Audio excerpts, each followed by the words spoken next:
பிரம்மனை தேடுபவர்கள் திடீர்னு ஒரு வித்தியாசமா மாறிவிடக்கூடாது. மாறிடும், திடீர்னு வித்தியாசமா மாறிடும். அப்படி நடையே மாறிடும். நான் ஞானி ஆயிட்டேன், இப்படி சிரிக்கவே மாட்டார், உம்முன்னு இருப்பார். நிஷ்டையில் இருக்கிறேன், சிவசிவா சிவ, நான் நிஷ்டையில் இருக்கேன். அவர் நடை உடை பாவனை எல்லாம் மாறி போயிடும். கொம்பு முளைக்காத ஒண்ணுதான் குறை. பெரிய ஒரு ஞானி பிஹேவியர், அவன் பிஹேவியர் நட உடையெல்லாம் ஞானம் வந்துட்டா சர்வ சாதாரணமா மாறிடணும், நம்ம சகஜமா மாறிடணும். அதுதான் உண்மை இல்லையா?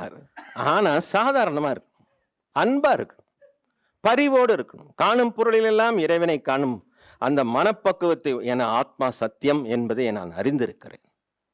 சகஜமா இருக்க வேண்டாமா?